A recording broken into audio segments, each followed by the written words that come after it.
دوستو، جیسا کہ آج ہم بات کریں گے ماہی گیروں کی، ان کے روزگار کے، ان کے ایشوز کی. تو ویسے تو یہ کہ فشنگ کا جو روزگار ہے، مچھلی کا جو شکار ہے، یہ ایک آزاد روزگار ہے. دوسرے کاموں سے، دوسری چیزوں سے یہ بالکل، ہم یہ کہتے ہیں کہ ماہی گیر بادشاہ ہیں. تو مگر اس بادشاہی کے ہوتے ہوئے بھی ان کے ساتھ کچھ ایشوز ہیں. جیسے بہت سارے جزائر ہیں، اور جزائر کے آس پاس چھوٹے چھوٹے جزائر ہیں جہاں پر ماہی گیر جا کے فشنگ کرتے ہیں، ماہی گیری کرتے ہیں. تو وہاں پر کچھ ایسے لوگ ہیں جو قابض ہیں.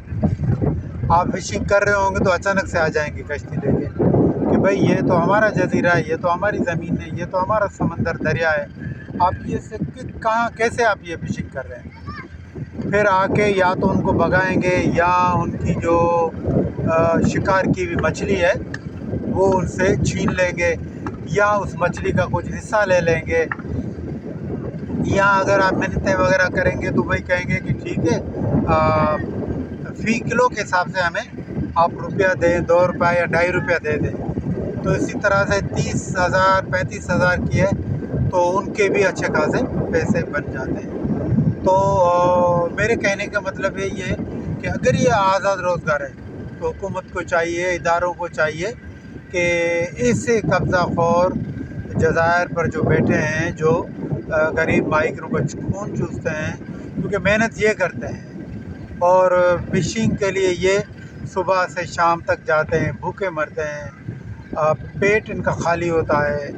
اور اتنی تکلیف کے باوجود بھی وہاں پر قابض لوگ ان کو بھگا دیتے ہیں، یا ان سے پیسے لے لیتے ہیں، یا کسی بھی قسم کی ان کے اوپر وہ جرمانہ کرتے ہیں. تو ایک تو یہ کہ ان کے لیے مکمل جدوجہد کی ضرورت ہے. تمام جو ماہی گیر ہیں وہ مل کے ان قبضہ گیروں کے خلاف ایک آواز اٹھائیں، یا تو پھر حکومتی ادارے جو ہیں ان کو ساتھ تعاون کریں. اور یہ جو قبضہ گیر ہیں، اس طرح سے تنگ کرنے والے ہیں، کیونکہ ان کو خدا کا، رسول کا بھی خوف نہیں ہے. ان کو یہ بھی نہیں ہے کہ ہم دوزخ میں جائیں گے. اور وہ دیکھا جائے تو وہ نمازیں بھی پڑھتے ہیں، حج بھی کرتے ہیں، عمرہ بھی کرتے ہیں، مگر ماہی گیروں کو تنگ کرتے ہیں. تو میری گزارش ہے حکومت سے، گورنمنٹ سندھ سے خاص طور پہ، کہ ان ماہی گیروں کو تحفظ دیں، انہیں بچائیں، تاکہ یہ روزگار آسانی سے کر سکیں اور اپنی اور بچوں کی خوشحال زندگی کے ضامن بن سکیں.